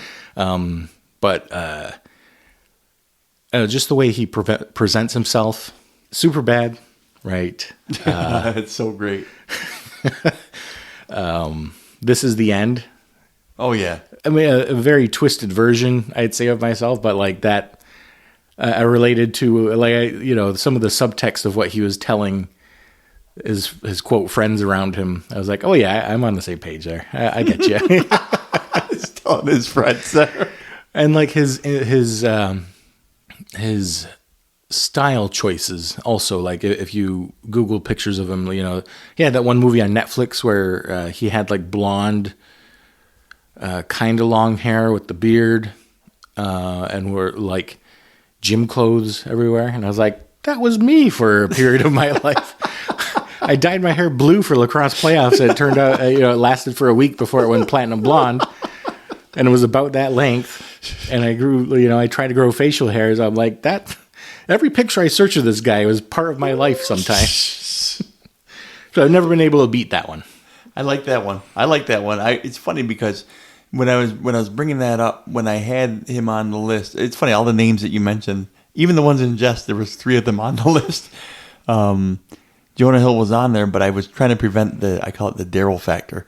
Like, I can't have someone that's better looking than my guy. I'm like, I didn't know what to say, but I'm like, Jonah Hill's a perfect fit, man, of like, his demeanor and like his like, I like him in like Moneyball too. He's the smartest guy in the room at all times, and he didn't have to tell everybody. But like Brad Pitt, all those actors in Moneyball knew that character was the one. If he says it's going to work, it's going to work. We don't even have to put it in the calculator, Well, I thank you for all your kind words and suggestions. But I will. Oh, do who would play Ralph? Oh, yeah. You didn't get to say that one yet. All right, so mine is always jostled between 3 actors, 3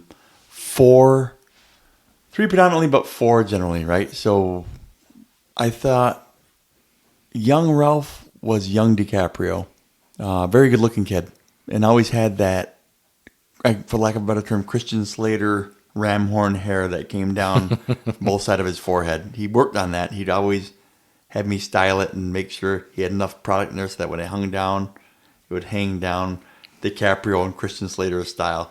But every time he wore it, it was more young DiCaprio, like Quick and the Dead DiCaprio. Mm-hmm. Very, very good looking kid, right? And then I think in the same vein as you had the Franco, you have James Franco. I have Seth Rogen for him because I hear he doesn't have the same laugh, but he had a unique laugh, and he doesn't have the same like everything's drugs and pot, whatever. But Ralph was very much I'm not afraid of trying anything kind of guy. He was a worldly man. He was a worldly man. He was the most interesting man in the world, and you don't get that title by Bill Brasky. Yeah. And when I drinks, everybody drinks. When I pay. But the person that I would have, and again, for the eccentric part of Ralph, which sometimes he was just so common, but when I remember Ralph at his peak Ralphness, it was this eccentric. I see like the coolest Johnny Depp.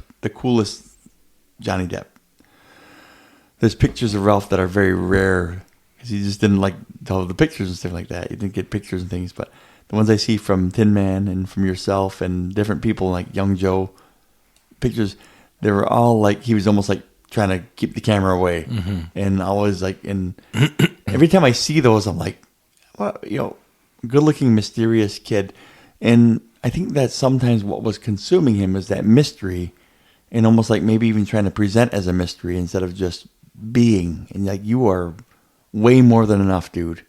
You need to be something else, But so I think that when I say these actors, most of them hold especially Depp.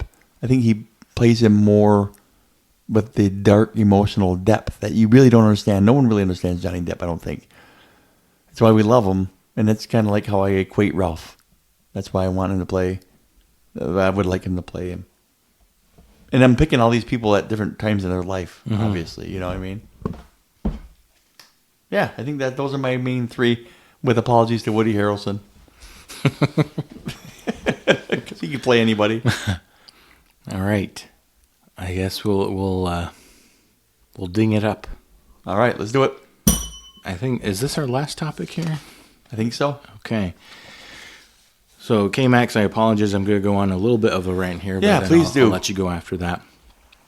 So, lessons that we learned from Ralph that we still reference today. So, I want to begin with a lesson I've learned since Ralph has passed, and that is that we are always growing. So, our sense of understanding, our knowledge, our experience, our perspectives, our morality, it's all continuous, and it's all inferior to someone else in any given discipline. All we could do is try to improve our minds and bodies every day, and whether you like something or not, you can learn from it, just like the movies in our podcast. And so I introduced this talking point with the mindset of, why was I blessed with Ralph Fitzgerald in my life during such a specific span of my life?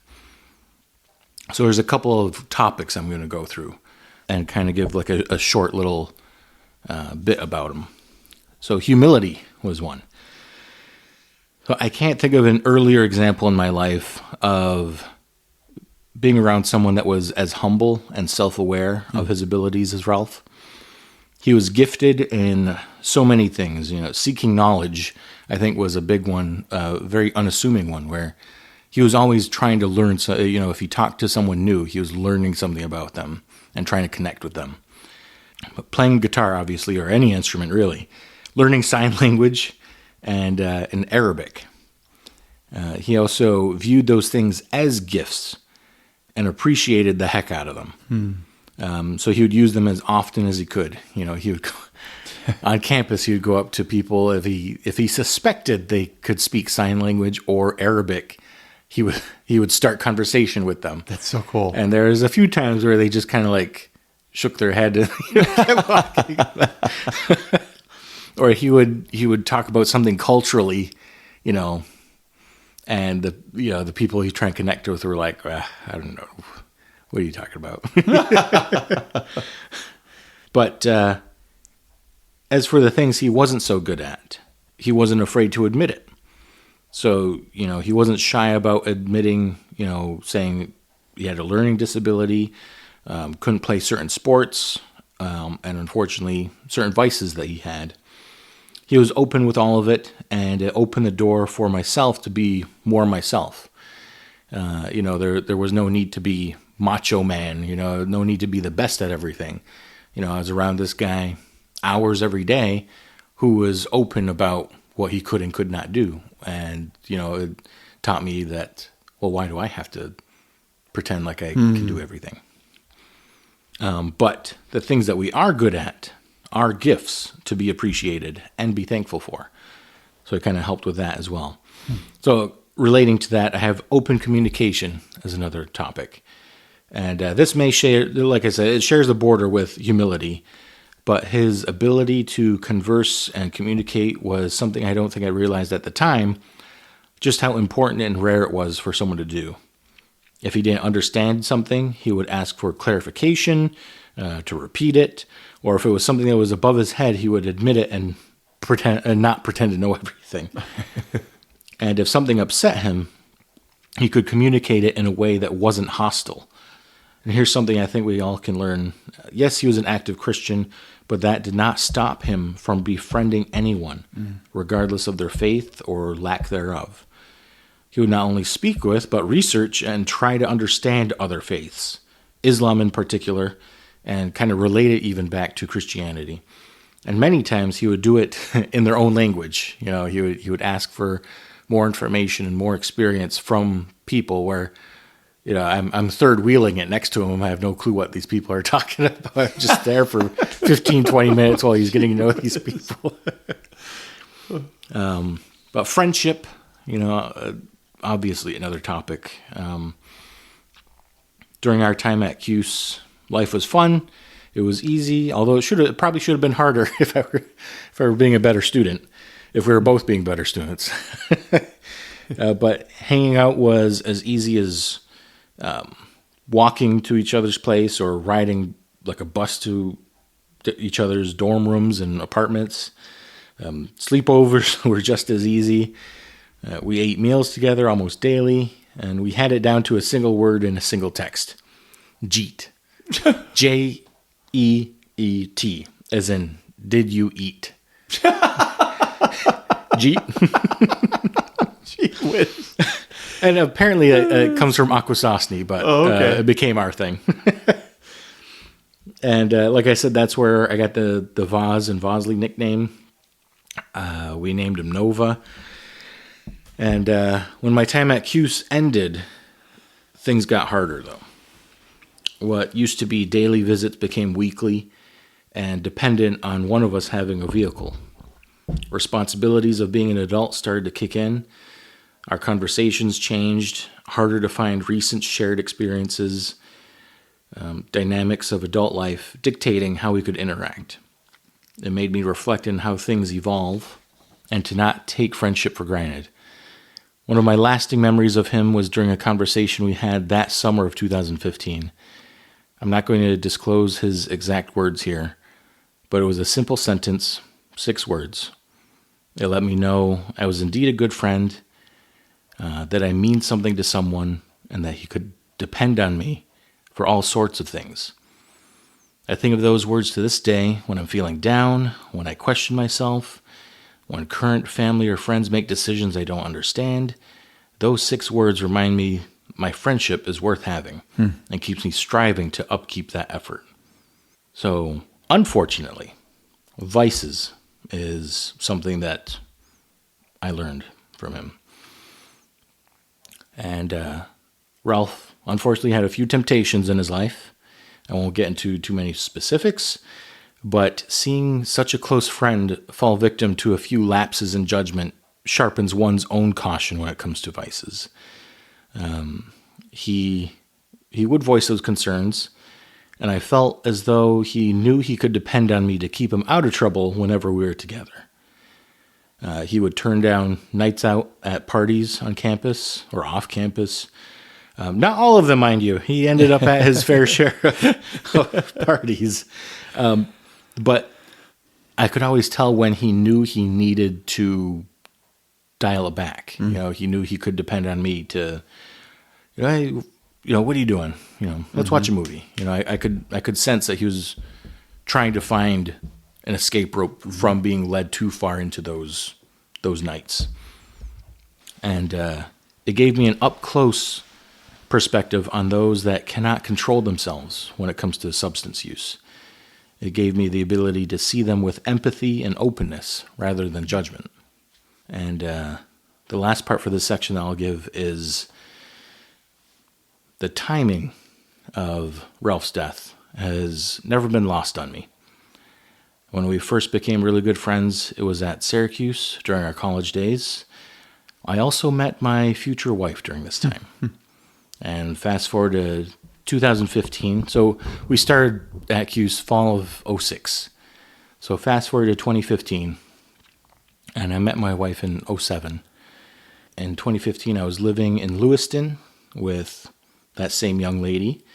I had just started my nursing career. So between those times, I had gone back to school for nursing. So I was starting my nursing career. And one of the first things I bought, like a big purchase, was an engagement ring. I had planned to propose at the end of that summer.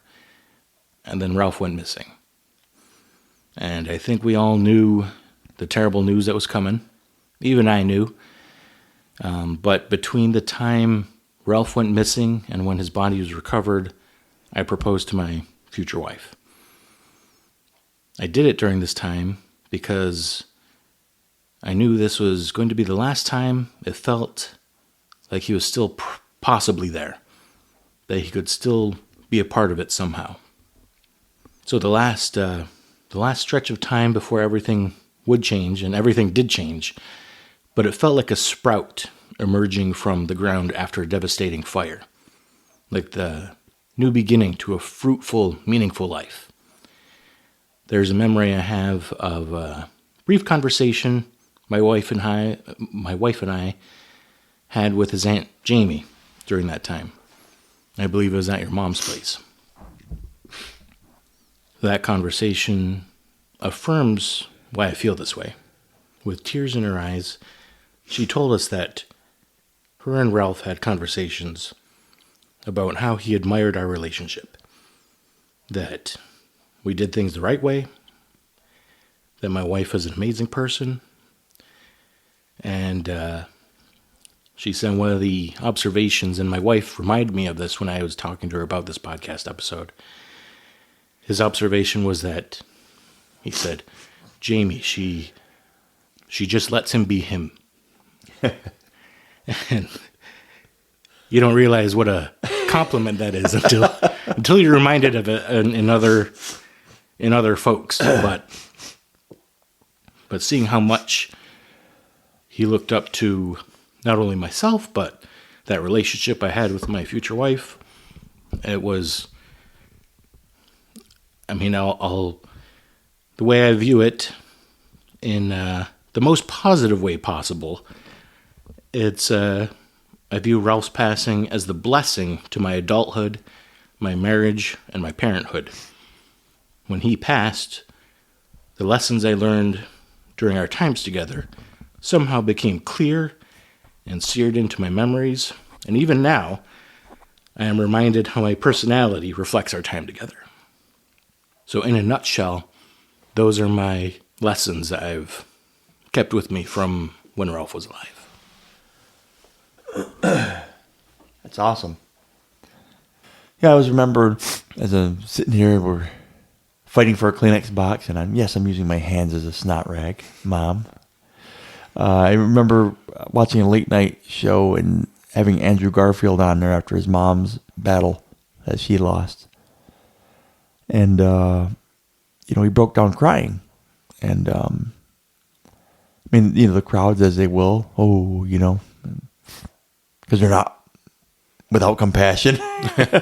They're not, and he handled it with such grace. And he said something that was profound to me as it is tonight. And he said, no, they're good tears. And gee whiz. He said, the tears are good things because they're all the love that we didn't get to show each other.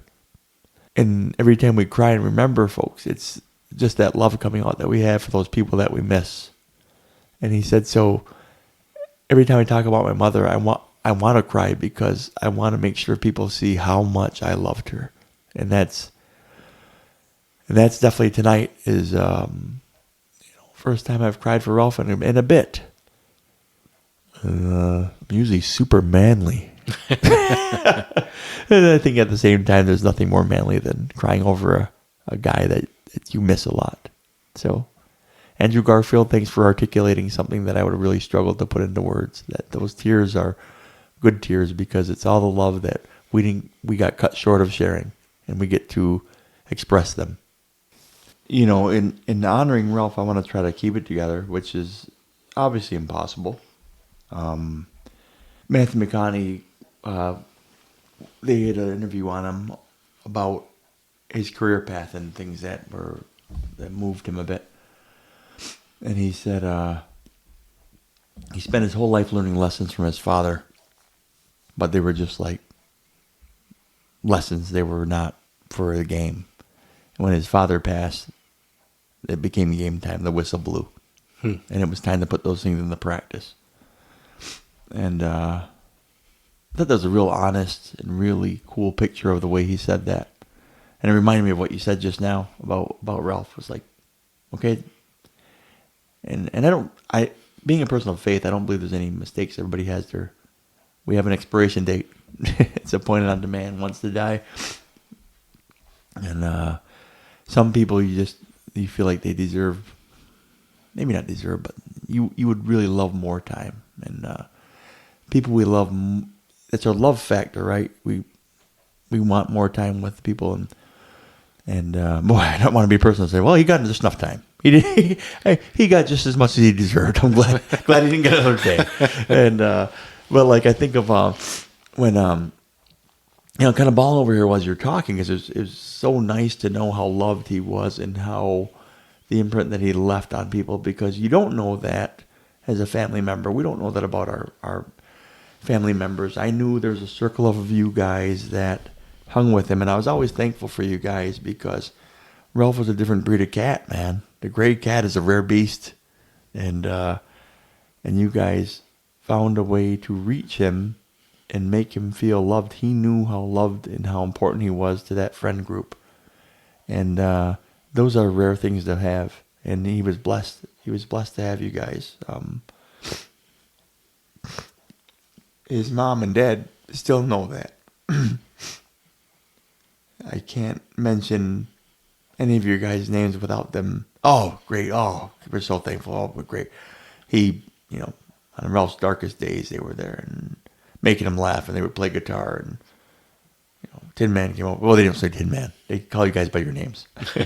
Came over and would come over in the squad car and take him for a ride and cheer him up. Or you'd go for coffee with them, and you guys would. Or Joe. I don't want to not bring him up because he was huge in his life also. Mm-hmm. And he just loved you guys, and you guys loved him with all his quirks and flaws. And he had a great dad, and his dad was a good guy. And I just felt a kinship with those boys, like they were my little brothers, I guess. And some people take care of your family. It's more important than yourself. And now that I have children, when people are nice and kind and show a kindness or show a hospitality or a kinship with my children, the mob would say you're a made man. You can do no wrong. If you just lost a dear friend, I won't get too much into it. I don't need to cry more, but And the best way I could honor them is saying thank you for mentoring my son. The influence and kindness that you have on people matters so much. And not just you specifically, but you understood, being the English teacher that I am. Anybody listening, you don't know the influence you have on people by just showing up, sharing a smile, sharing a cup of coffee, making that text, making a call, actually listening to somebody, buying them a taco for old time's sake, going to a concert that maybe it's not your first choice, letting them come to a concert with you, inviting them to church or ceremonies or whatever it is you do. Invite them, make them feel seen and heard, and see through each other's faults to the beauty and to the need sometimes, because sometimes we focus on the faults. And I'm glad that Ralph had a group of friends and a family that focused on the beauty, because there was a lot to behold there. So there's some lessons that I want to make sure I share before I lose it. Gosh, this is wonderful, because I think about Ralph all the time, but when you lose people that matter so much to you, there should be moments, there should be benchmarks for the rest of your life that you somehow honor or celebrate them. There really should. There should be, I think the Los Muertos folks get it. How they have their ofrenda and they have their moments where they celebrate these people and they talk about them and they share stories. We do that in our own culture. We do that in our own ways. And most cultures do that. But blatantly celebrate these folks and blatantly remember them. Ralph would say, don't leave the song inside of you. Play it. Don't. Everybody's got a book to write it. Don't sit on it. Write it. You got a song, uncle, write it. Sing it. There's no perfect time to sing that song. There's no perfect, you're waiting for it, and now's the time. And learn that from him. Don't just check boxes. He played music and stuff, and he always liked the idea of being in the moment and playing music, and it made him feel alive. And he's like, man, I just love creating. I love being in the moment of creating something because it makes me feel alive, and I get that. And I think there's two more. I worry too much about how I'm perceived by everybody all the time. And he never spent, in my time knowing him, a second worrying about what other people thought about him.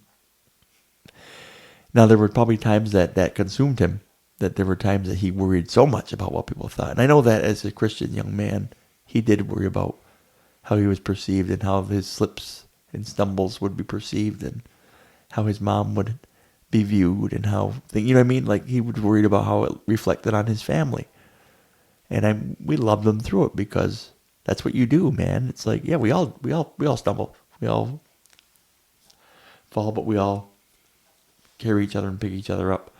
And I think sometimes the things that were beautiful on the outside that I saw, the lessons that I learned, that you just don't care, just be yourself. And I think sometimes there's a balance there, that it's okay to care. It's okay to try to be your best self, right? But it's also okay to be authentically yourself. I think the balance is something that I learned from Ralph. Without being specific about some of the things that plagued him, because we all have them, just they take different forms and they look differently for all of us. I think that sometimes that slide scale of who I have to be and who I should be and who I know I'm not and who I strive to be sometimes can be a consuming thing. And I think the lesson I learned is that I got to reach out if I feel that way. It's important for me to reach out and tell people that this is how I'm feeling right now, because that's so important. You can sit on it, you can act like everything is fine, but it comes out in one way, shape, or form. So that living authentically and having balance. And the last one is pretty simple. Don't take a moment with your loved ones for granted. Not one. Because, one day it'll be the last time you kiss your mom or dad or watch a game with them or throw a football or shoot a basketball. One day it's going to be that last time. And it's, Daryl, my good friend, Art, your cousin, always says, people can't live forever. There's not enough room for everyone. There just isn't. It's just not how it works. There's a design to this. Our bodies aren't made to last forever. And so it's really important, guys, that we enjoy each other, that we lift up each other, and we don't take those moments for granted. Like, I tell Mr. Vosley here that I'm thankful for this podcast because it gives a little blueprint of who we are, and it leaves it there in digital space forever, for better and worse. And but it's nice though because, gosh, would I love to have this hear my voice and opinions and things that made her laugh of my sister or of Ralph. I wish this show was done 15 years ago so I could look at 3 seasons of Ralph and listen to it and say, what a gift that is. I can listen to how he feels about fatherhood or about childhood or what he thinks about scary movies or about what did Ralph think a Christmas movie was. I love that, my kids and family, and who cares? Who knows if anybody will besides us, right? Listen to this and say, there's a nice little bit of footprint there that I can take a look at. It's been 10 years and I feel like I finally have a platform to express myself appropriately that would do him proud. Yeah. This conversation and kind of share the conversations that we had very often and kind of get a refreshing take on it. So I feel like everything happens for a reason. We spent the last, 10 years working on our friendship, ever since that, and with Tin Man, growing closer after that as well. So, like I said, everything happens for a reason, and I finally have my platform to say how much he means to me, how much he still influences me, and just thankful that I got a couple of good guys to do that with that also knew him. Yeah, I feel like he'd be happy with this little endeavor. And we said how many times how perfect he'd be for this. Oh, yeah. To sit in that chair or this seat. I could see him sitting in that love seat with you over there. College roomies. Beer bongs and... he's made his way into the very fiber of this podcast. And yes, he would have 100% been one of the hosts. Any other thoughts before I give us a send-off here into the movie episode preview? Just quick, if I can just give a quick shout out to Lisa and Mike, whose little boy we hope we honored tonight and remembered, and to Courtney, whose little brother I hope we honored and remembered tonight. Remember, it's just our lenses, all we have to work from, just like any other of our depth perception broadcasts. Podcast is that we have a perspective and we share things that we're interested about and that we love.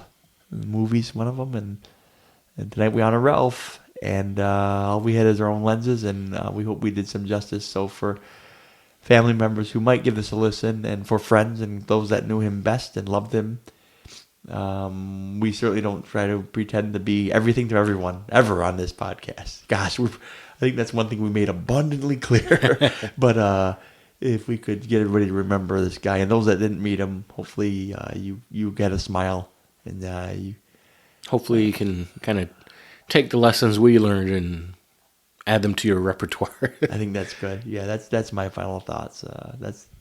Don't forget though. I got to get my stupid commercial. Don't forget Depth Perception Movie Podcast on Instagram.